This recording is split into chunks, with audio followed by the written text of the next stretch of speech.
Hey, today on the Mindcore podcast, we are lucky to have Joseph Thieves. Joseph Thieves has the Aleister Crowley 2012 campaign.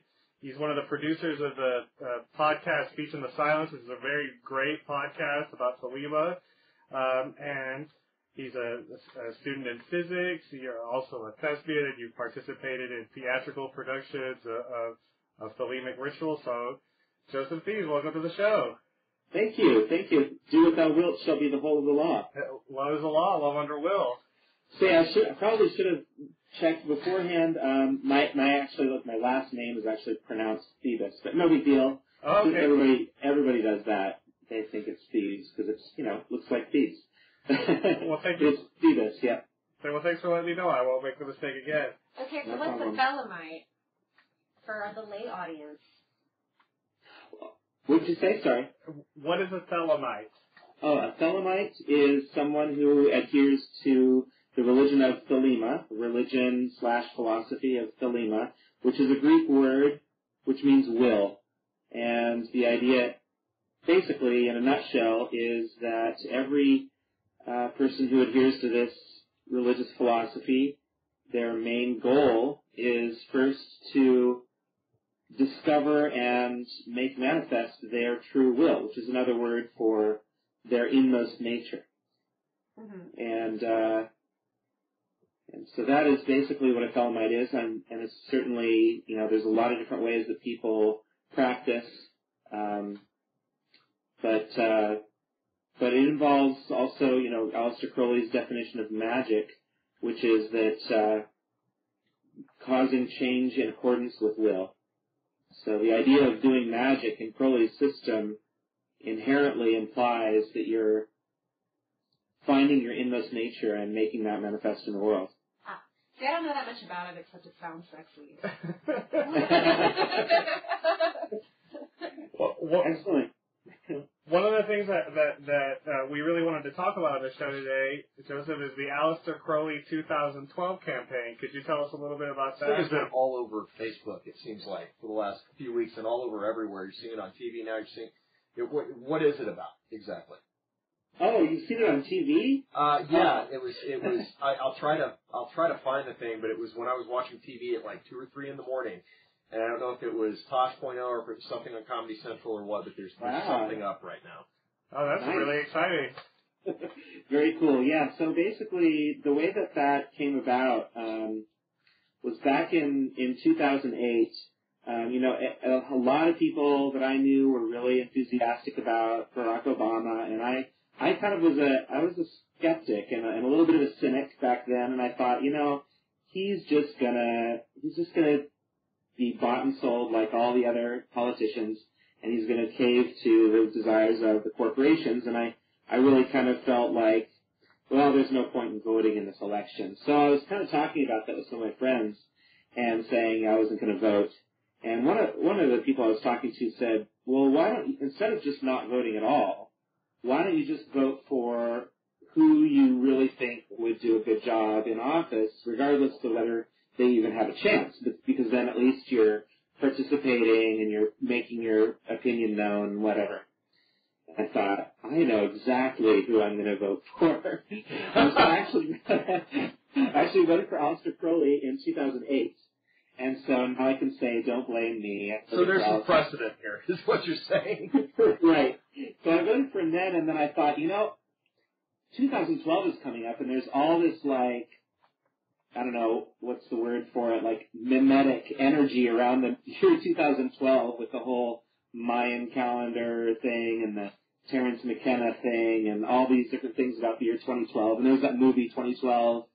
And I thought, what if I had a campaign for Aleister Crowley in 2012 and basically use it as a way to explore, because Aleister Crowley wrote a number of political essays, and he had some pretty strong ideas politically, and basically the point was, from his perspective, if you have a society that is that really upholds the freedom of the individual, which is very important to him and is a central concern in his religious philosophy of Thelema, the individual will and the sovereignty of the individual, and if there was a society that upheld that, what would that look like? And he looked at a number of different things and wrote a bunch of essays about how he envisioned a Thelemic society. And I think that if you actually there's another podcast, I don't have anything to do with it, but it's the one that I recommend called Thelema Now. And on there, the most recent one, the biographer of Aleister Crowley, Tobias Churton, he talked about how the fact that Aleister Crowley upheld this idea of the liberty of the individual as being a central organizing precept of government, it's really never been done by any other form of government.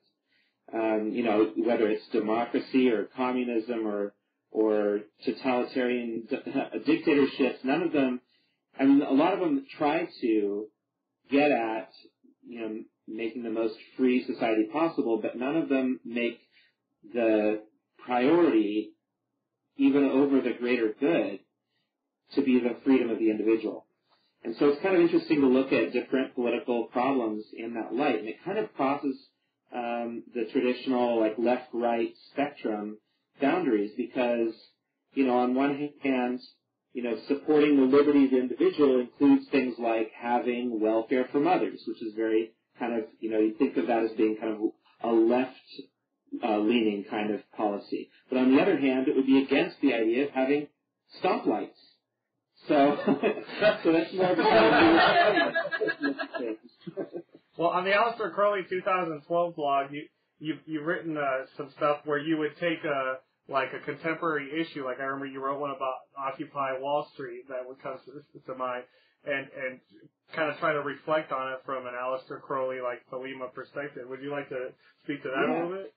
Yeah, definitely. It's interesting because he's written, like I mentioned, he's written a lot of different things from various perspectives, and so I'll try to take some kind of hot issue that's current today and see if he wrote anything that would kind of indicate what he might have said, or just sort of begin the exploration of how would we apply Thelema to this problem. And of course, there's plenty of room for disagreement. Nobody needs to, if in order to be into the AC 2012 campaign, you don't have to agree with Aleister Crowley necessarily, but it's kind of a place to begin the exploration of how would we approach this problem looking at the liberty of the individual as being the most important thing. And so, Occupy, he talked about big corporations screwing over the country, and he talked about how the heads of those companies should be put to death as traitors. And so that was appropriate, I thought. And this would have been, in the 1920s, 30s, and 40s. Right, exactly. But on the other hand, one of the other things he says is that anytime you have class consciousness, where, for example, you think of your group of people as being a kind of a power within the society, whether that's, manifests as racism or sexism, or even if it manifests as something like thinking of yourself as the 99%, that what happens is then the individual gets lost in that, and what you end up with is war. And so I kind of talk about that a little bit, okay, on the one hand, Aleister Crowley would definitely be against what the corporations have done to us, having totally pillaged this country. But on the other hand, he wouldn't be in favor of this idea of thinking of ourselves as the 99%. Even though we may be in the 99%, bottom, income brackets or whatever, to think of ourselves as a class represses the idea of the individual sovereignty. So there's that whole thing. And so it's interesting to look at how these different problems, like the Occupy movement, or even like the Euro crisis that's been happening lately in Europe, how he might apply Thelema to these problems. The next point I want to bring up, and just because it's going to be what I suspect on half of our listeners' minds, this is that Aleister Crowley has a terrible reputation, even among people who are basically into the stuff that he created. I spent a lot of time on Reddit and on the internet and on occult websites, And reading occult books, I just recently read one of the best occult books I've ever read, which is called Demons of the Flesh, by Nicholas and Zena Schreck. But 100 pages of it was nothing but Crowley bashing. Yeah. And this is so I had to endure that for what I thought the rest was extremely good. It's just that's how prevalent it is. Like, the criticisms are that, and Crowley, he was an extensive journalist. Crowley's life is to a great extent an open book because he wrote so much of his own opinions and adventures, and so many other people wrote prolifically about him and their experiences. But he was extremely misogynistic at times. Some of his behavior could be described as sociopathic. Yep. Well, I'm not sure about most great men.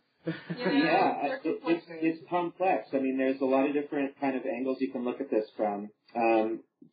One thing I'll sort of say is that the way that all kind of got started with his bad reputation was there was a publication. It was kind of tabloid, like Weekly World News or something, but it was in England at the time. It was called John Bull, and they had a reporter go to Aleister Crowley's Rites of Eleusis, which was a kind of dramatic ritual that Crowley was putting together. It's actually a series of 7, and they're actually they're still being produced today. But the first time he did them, there was he was trying to make a big deal out of it, make a big thing out of it. It was kind of an advertisement for his esoteric order of AA, which is a Thelemic order. And there was a reporter that went to one of those and from the John Bull, and he came back saying basically that Aleister Crowley was passing out drugs that would, I think it said that would make people capable of things that nobody can even imagine. Which I was like, wow. I think that sounds wonderful. I know. I know. Why? Give me some of that. That's inauguration right now. Yeah, yeah, exactly. So in that was where he got the title. In that article was the title "The Wickedest Man in the World," and so it kind of snowballed from there. And when he was at the Abbey of Thelema, which I don't know if you know about that, he went to Italy and kind of set up a little commune where basically everybody was exploring this idea of Thelema and just saying, okay, we're going to question every single thing that our parents taught us. We're going to say, let's try having sex with everybody have sex with each other and, see what happens as a result of that, rather than having these kind of monogamous relationships and insisting upon certain moral standards. Let's just throw all of that to the wind and see what happens and keep journals, and we'll do sex magic and all kinds of magic, and we'll do drugs. And of course, at that time, drugs were not so much thought of as recreational. I mean, his book, Diary of a Drug Fiend, was probably the first account of recreational drug use that has ever been published. It was a fictional account, but still, at that time, things like heroin and stuff, they were prescribed as medicine. But anyway, yeah, he got a bad reputation because he basically threw all of the Victorian and Edwardian moral ideas to the wind and said, what we really need to do is find out what our inmost nature is and make that manifest. And if that means breaking some moral guidelines, then we do that. I hear what you're saying, but the critiques I'm bringing up are from modern occultists, like the Abbey of Thelema you bring up. I believe the Schreck's book that I read said that. And I mean, and don't get me wrong, I'm an initiate in the Ordo Templi Orientis. If you say do what I will, I will say, love is the law, love under will. But they said that the journals, that anybody could pick up anybody's journal and read it, and that, and it seems like there's so much potential for abuse, and that there may have been kind of weird manipulative abuse, partially because of the way Crowley himself wrote his own reflections. Like, they had so many examples of horrible misogynist diatribes. Nietzsche also had a lot of misogynist diatribes, and I'm a huge fan of his. Yeah. Yeah, and I don't mean to downplay the fact. I certainly don't think of him as a perfect person. I don't think he thought of himself as a perfect person either. Certainly not somebody I would want to emulate. I don't mean to downplay that too much, but I do want to bring up the fact that there is a lot of myth that surrounds him. So there's some stuff that's true, and then there's some stuff that's not true, and it all kind of gets mixed in together when people often will, bash him.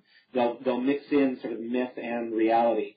And certainly at Thelema, I would not doubt that there was misogyny, that there was manipulation, even Aleister Crowley said that he was not, he's failed many times in those respects. But they were experimenting, and they had their successes and they had their failures. I don't know exactly specifically what kinds of things they were making accusations of. I think you've addressed it pretty well.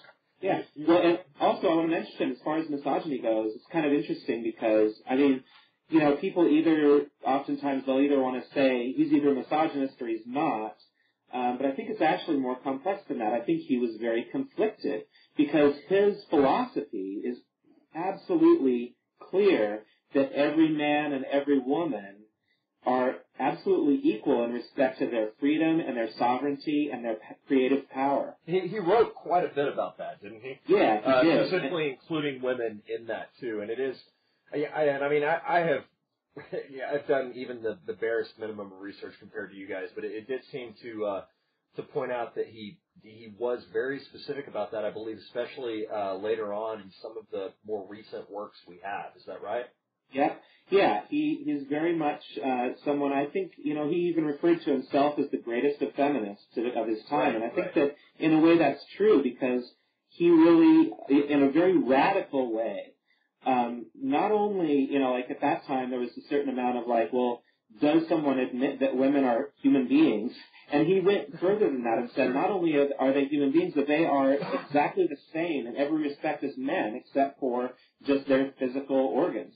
And that was revolutionary. But what I think that people get caught up in is his personal writings, and even in some of his fiction, where he kind of lets some of his misogyny come through. And I think, having been raised in a very strict household with a mother who he just despised, that's kind of natural to come out in someone's psychology, that they have some hang-ups like that. But not to excuse him. I don't think he excused himself either. But I just want to point out that his philosophy and his religious ideas were very clear that women were absolutely equal to men in those respects. So. It's a very complex man. Yeah, exactly. Yeah, I definitely was wanting to get that out there, but I wanted to challenge you also because because I do read this stuff all the time, and I'm not as knowledgeable about Aleister Crowley as folks like you. Yeah, I'm happy to take on the challenges. That just gives me a chance to talk about, the different perspectives. Absolutely. And some of the myths, that's some of the other things that I do on the AC 2012 site is I try to dispel some of the myths about him. There's people often will say that he was a black magician or that he advocated pedophilia, which, of course, he said he wasn't a black magician. His whole idea was every person should be free to do their will. So, a black magician being someone who would, go against someone's will or try to force them to do something against their will, that's totally antithetical to his whole philosophy. And he certainly didn't advocate, child abuse or anything like that because, again, that would be against his whole philosophy. And he actually wrote in many places that, the idea of raping someone or harming children would be totally antithetical to Thelema and legitimate to suppress those kinds of things in a Thelemic society. Another kind of myth that people talk about is, he died alone and in poverty. Of course, we don't know of any other great religious figures who ever died alone in poverty, right? But he actually didn't die alone or in poverty. He was he was definitely poorer than he was during the height of his life because he had spent all his money publishing books. But he he kept a bunch of money that belonged to the OTO. He kept it in a strongbox under his bed, and he never touched it, which sort of attests to the fact that he didn't need it because it stayed there until his death. And of course, he was surrounded by people. Like at the moment of his death, he was alone in his room, but there were people outside. It was a sunny day, and there were children there visiting him, and so he didn't die lonely. He didn't die like people talk about him being like, oh, he was an adult drug addict who died, in a gutter or something. He was not. He lived in a mansion with other people it was kind of an old folks home basically, but it was a big house and that was on top of a hill, and he played chess with other intellectuals that were staying there. And he was, he was a drug addict, but, so was William S. Burroughs. And Crowley was productive to the end of his life. Some of his greatest works, like The Book of Thoth and Magic Without Tears, came out right at the end of his life. So, anyway, not to go on too long about that, but. Well, the next topic is one that you and I have been looking forward to talking about, which is, I thought that this would be a good opportunity. You're a physics student, and to talk about neuroscience, science in general, physics, and the occult. Generally here at Mindcore Studios, we tend to kind of, more often than not, kind of favor the atheist perspective on things. Not always, and I was a pretty ardent atheist. Even now as a Thelemite, I'll still call myself an atheist 9 times out of 10 unless I feel like I'm talking to somebody who can understand the complexity of God equals 0. Right. But could you talk about some of your thoughts? I mean, because we were talking to some James Randi skeptic type folks. They would basically say that this is all woo-woo. This is nonsense. At best, it's self-deception. Right.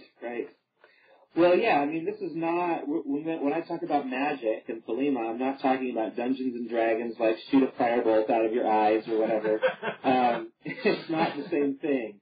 Aleister Crowley really saw magic, and he kind of tried to rehabilitate magic as a scientific religion. And he really, he felt that humankind, not necessarily everybody, but humankind, as generally speaking, needs religion, and that this is just evidence in the fact that we've had it through our entire existence.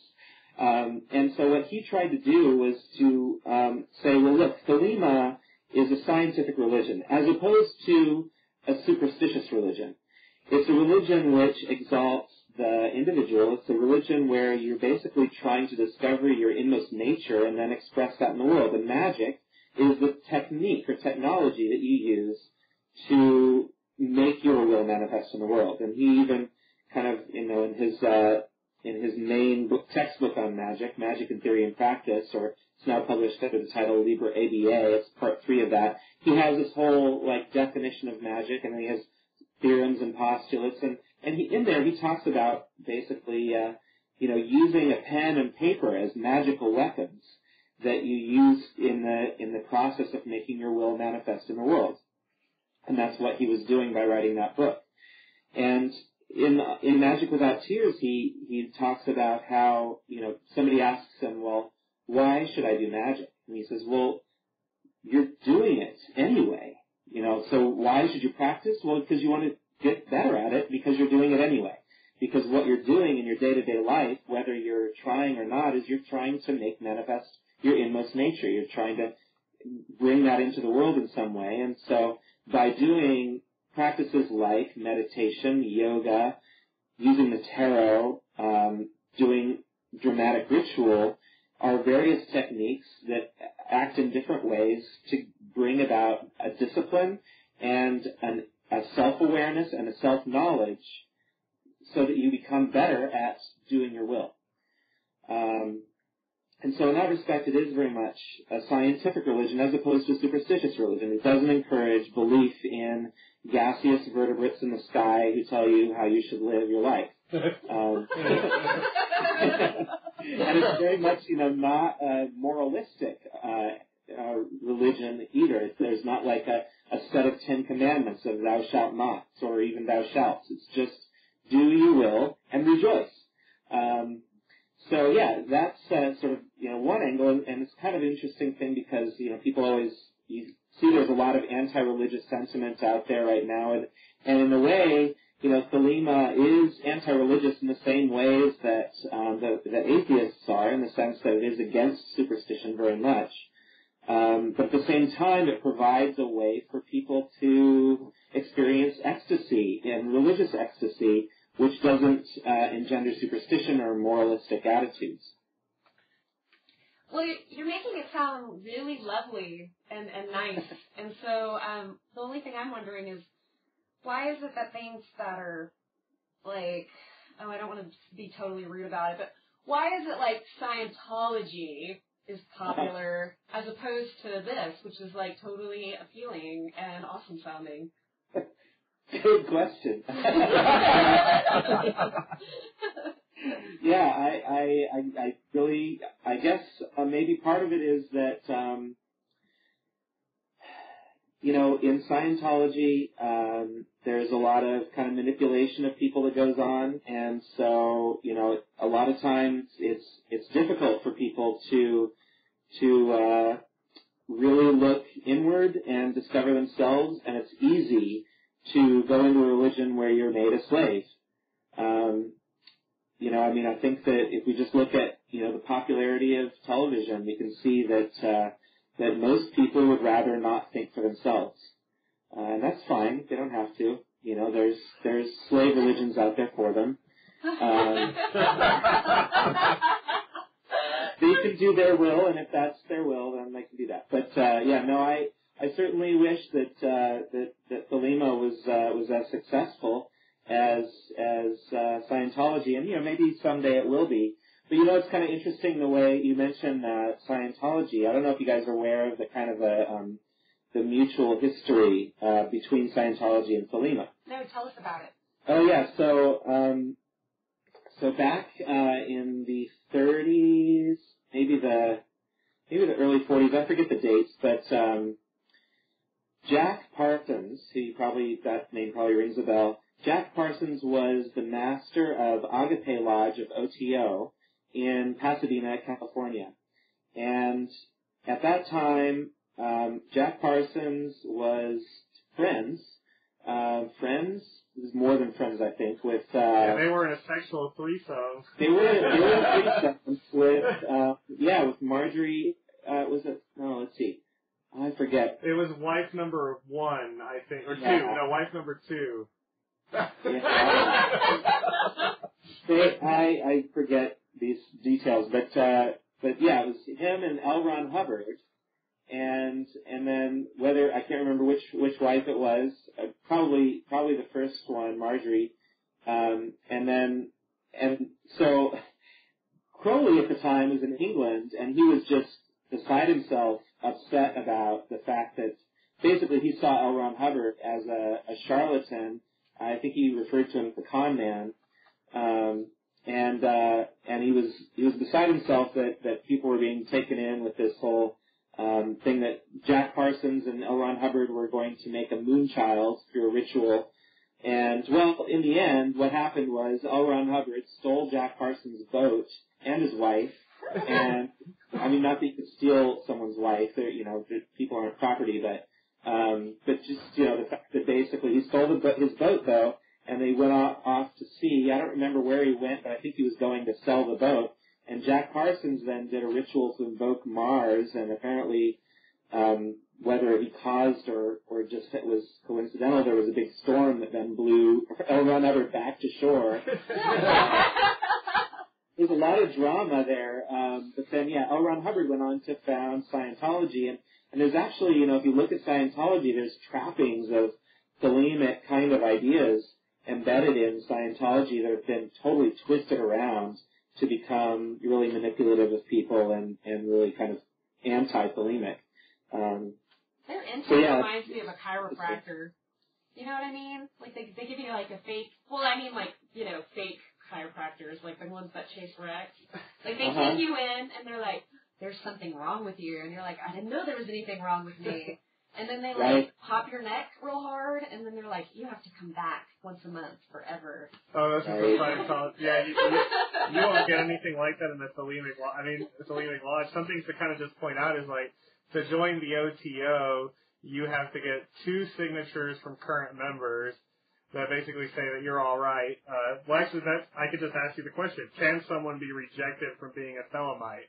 I guess a Thelemite specifically, no. No, not a Thelemite. I mean, anybody can be a Thelemite just by saying that they are one.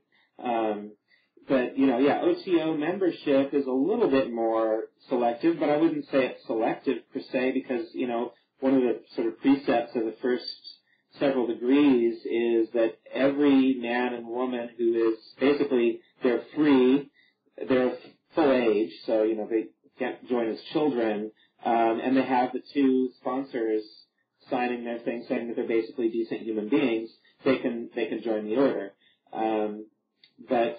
So in a way, that's a little bit more selective just because there's a process you have to go through.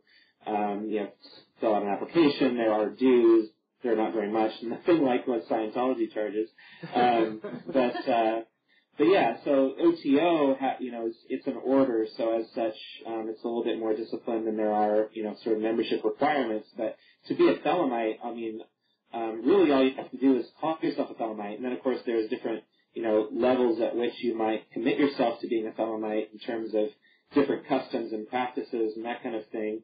And this kind of leads back into a little bit of the scientific discussion. I was going to mention, as far as Crowley's ideas about science and how it applies to religious philosophy, one of the things he kind of pioneered was the use of a phenomenological study of one's own experiences by using a diary. And that's kind of a common practice of Thelemites is to use a journal as a self-reflective tool. And Aleister Crowley really kind of pioneered that idea and advised us to approach our diaries with kind of scientific inquiry and skepticism, not just accepting that we got a woo-woo feeling, therefore something happened, but actually to really skeptically look at what really took place and whether or not some things might be coincidental and that kind of thing. And Aleister Crowley also proposed kind of organizing society along scientific lines, which was rather a new idea back then, and actually he was pretty far ahead of his time in envisioning having branches of the government that would do testing, psychological testing, and find out what kinds of careers people might be suited to, and that's didn't really start happening. That kind of testing and stuff didn't start happening until after World War II. So he was ahead of his time in that respect as well. And then as far as religious experience goes, Aleister Crowley proposed that the religious experience is no different from any other phenomenological experience, and therefore could be open to scientific analysis. He proposed that perhaps a set of neurochemical changes would occur in certain parts of the brain.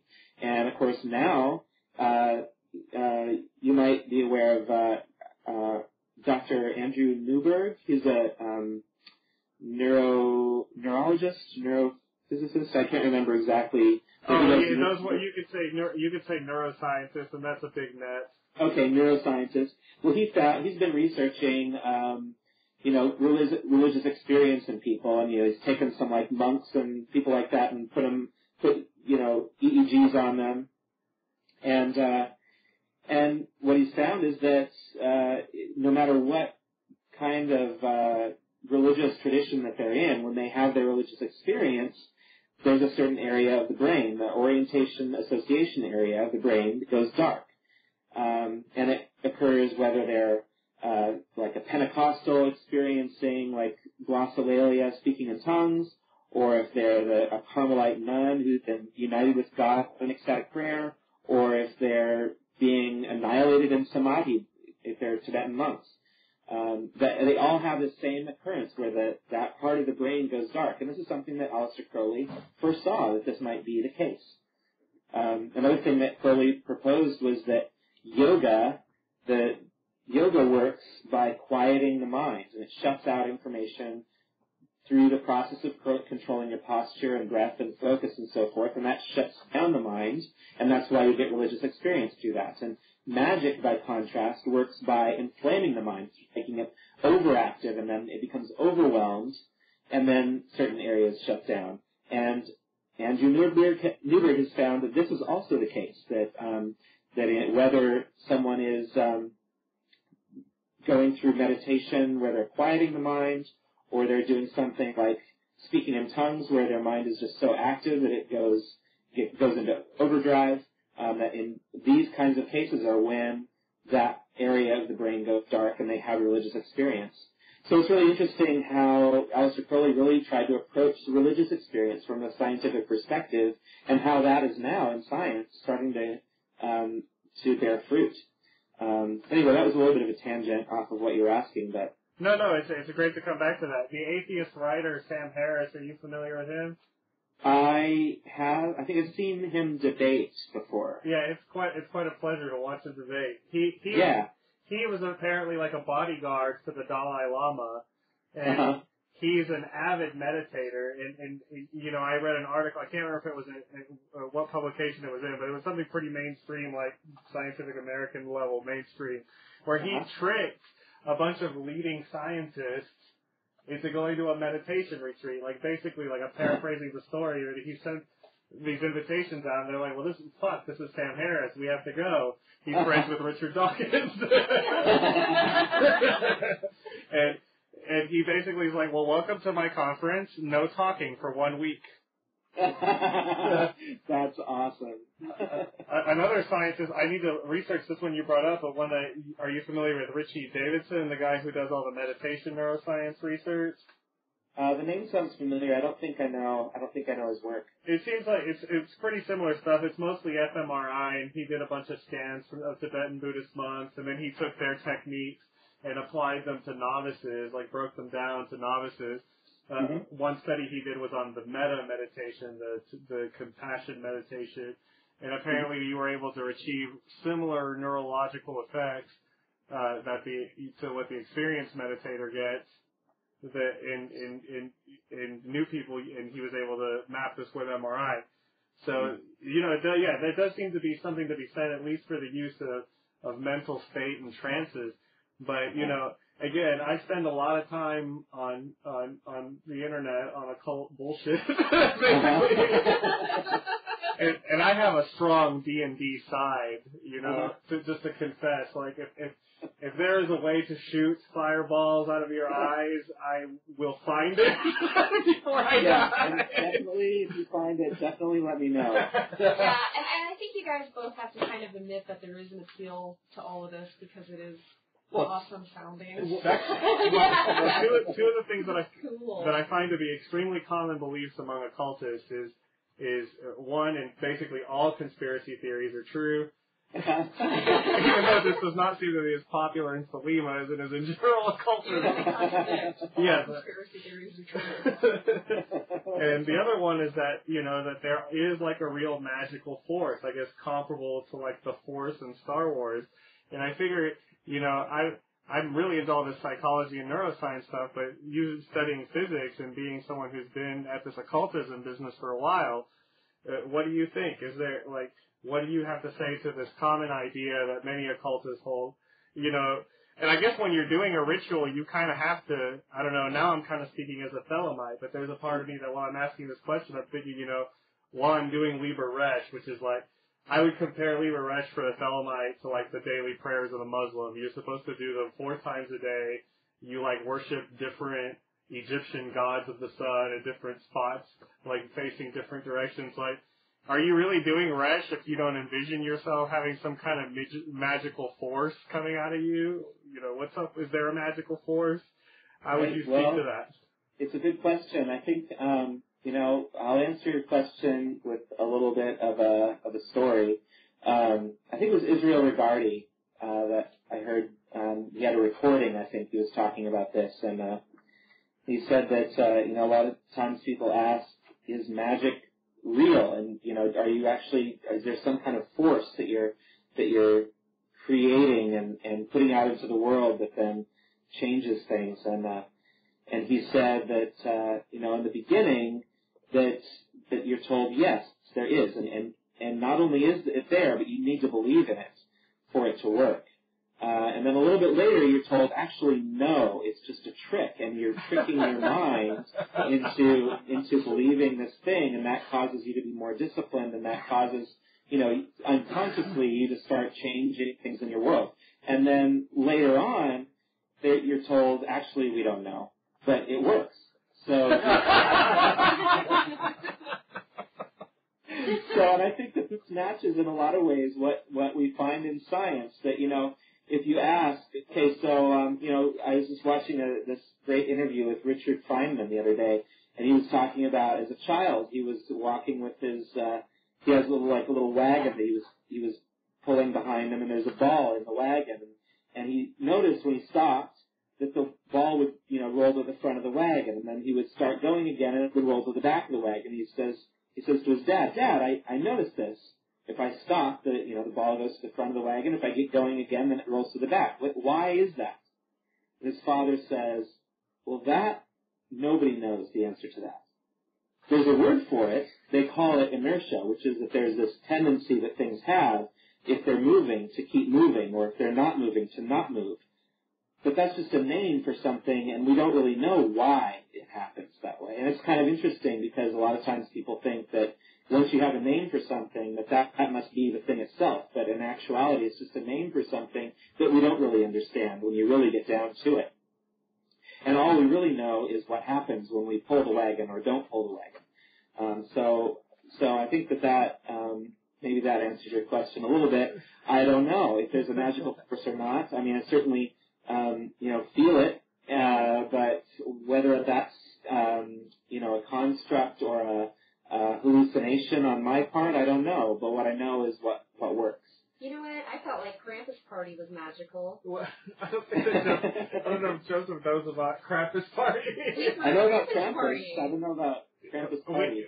We have our own little secret society here in Lubbock, Texas, that we call Lucifer Club. Which and the purpose is to have ecstatic moments. Yes, right? Fair enough. And we had a big party celebrating the Krampus with karaoke. No, but we were definitely going for a magic feel, and we ended the night with a homemade Ouija board and all. Sweet. It was Joseph, to ask you. Aleister Crowley talks about that there are three main methods to discharge the genius of an individual, and those three methods are known as the Greek gods Apollo, Dionysus, and Aphrodite. Oh, right? That's a party right there. It's not in the right order, but wine, women, and song, basically, are the three methods, through either song or chanting, or through wine or drugs, or through sex. Basically, sex, drugs, and rock and roll are the three main methods that you have to really bring about the creative genius in yourself. Excellent. And I think that's a kind of a good thing that maybe we haven't hit on enough. Like, you discussed the true will right from the beginning, which is good, but the idea of the inner genius is, I think, another kind of important aspect. That's another way of just saying true will, is that, like, I guess the motive for doing this stuff is to find that part of yourself, to unlock that part of yourself. So exactly. Reverend Grimes had a question. I know, Justin, I was just going to ask you if, I've listened to this whole thing now, or whoever has, if we're wanting now to learn more about Crowley or about Thelema, where would you recommend somebody start? A complete novice that really hadn't had much exposure. Well, there's Aleister Crowley's written a lot of short documents that explain Thelema in kind of basically plain English, and you can find a lot of those in a book titled The Revival of Magic, and you can get that in paperback form. If you don't want to go buy a book, you can actually go strangely enough, on the Aleister Crowley Facebook page. There's like a list of recommended books, and there's a bunch of them that are online. And you can go there, and they're just short things that explain it, and then there's, from there you can find links to more. But there's lots of books out there you can buy, and I would say, actually, there's also what's it called, The Concise Guide to Aleister Crowley, I think it's called, and that's through Wiser Books, and it's by Richard Kaczynski. And that's a really short, I think it's 100 pages. It's a concise guide to Aleister Crowley's ideas, and it has a little bit of a biography in there too.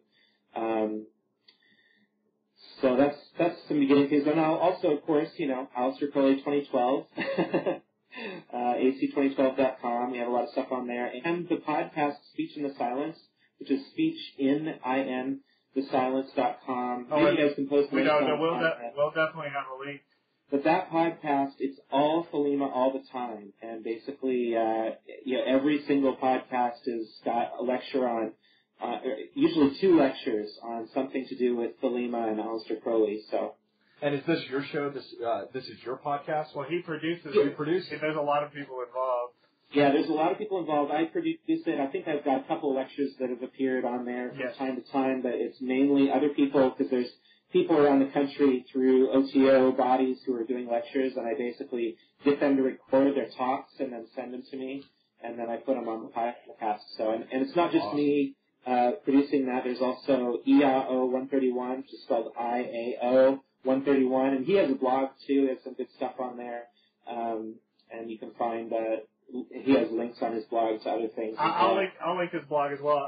In fact, we eventually want to have the Iowa 131 on the show to talk about his book, Naturalistic Occultism. Yeah, it's a great book. I really recommend you have him on the show. That'd be fantastic. I also have to tell you that I was personally persuaded by the Speech in the Silence podcast and the Thelema Now podcast with Frater Puck.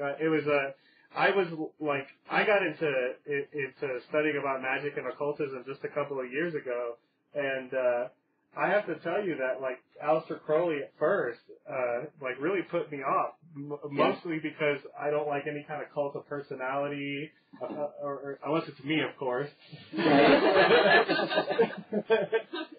But I was just trying to devour as much information as I could online, and you guys' podcast was so pro and so intellectual, and I say that totally as a compliment, that when I first started I started out at Bubastis Oasis, I'm still a member there, in Dallas, Texas. I had to say that I don't know how I feel about Crowley, but I sure as hell like Thelemites.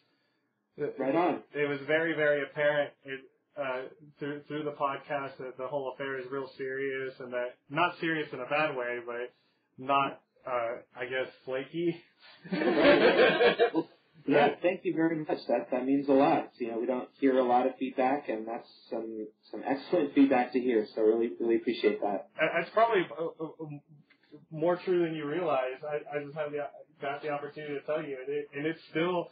I go back and I listen to it again. I just was listening to an old episode with Tau Amphalos and the Living Thelema chat part. That was a segment you always have on the show with Dr. Shoemaker, where this is a psychologist who lectures about applying Thelema in your life. Right. Yep. So it's been a great gift to be Thelema Now is a little different, but it's also been kind of encouraging to me to hear so many of my favorite musicians growing up. Right, yeah, exactly. Yeah, Thelema Now is kind of more focused on, how Thelema has affected people and influenced people who are, working in the arts and writing and things like that. So yeah, he's had Jarbo, focus, but Annie Sprinkle, the guy from the Swans. I'm a bad goth for not remembering his name. Daniel Ash. I do a funny impression of the Daniel Ash episode where he's like, "Oh yeah, that Thelema stuff's great. Well, I'm just into my guitar and my motorcycle." Yep. But it's been real eye-opening to see how much occultism influenced so many of the countercultural elements that really influenced me growing up. Occultism was apparently very strongly behind, especially in the East Coast, the whole punk scene and post-punk scenes. Right, and it goes all the way back to the movement of the 1960s. As different as that is from punk, in a lot of ways it's very similar in the respect that there was a big part of it that was about the liberty of the individual. And I think that a lot of that came out because of Aleister Crowley's influence and Thelema's influence. I mean, Timothy Leary saw himself as continuing the work of Aleister Crowley. I mean, he said this on national television. That's fascinating. Yeah, and you see Aleister Crowley show up on the Beatles album and all that kind of thing. And it's really kind of like when you start looking under the surface, it's amazing how much influence Thelema has had on basically all of Western culture for the last 100 years. But it's subtle. Yeah, that's the unfortunate part. So I guess the last question I want to ask you is, what's the future for Thelema? What do you think is you're propagating the law of Thelema. Thelemites don't proselytize; they propagate. So I guess that's just like friendly advertising. Well, I think that the word is promulgate, which is basically to openly declare and publish. And yeah, it's different from proselytizing because there's no aim toward conversion, because the very basis of the philosophy is that everyone is doing their will, and their will may not be to be a Thelemite. Their will may be to be part of a dead slave religion, and that's fine. So we don't want them to join, Thelema if that's not their will, because that would be kind of against the whole point. So, we promulgate, in other words, we put the information out there so that those who would be conducive to it are aware of it, and they can actually have that choice of finding out about it and becoming a Thelemite. But yeah, there's no aim to convert. Exactly. So what's the future? Oh, so what's the future? I don't know. It's hard to say what the future holds, but will there ever be a Thelemic Vatican or Mecca? Yeah, maybe if we got the Vatican, we might sell it and feed the world. But but yeah, I don't know. It's funny. I was in Paris a few years ago, and I saw Notre Dame, and I thought, man, someday we'll have that building and we'll turn that cross upside down. But I don't know.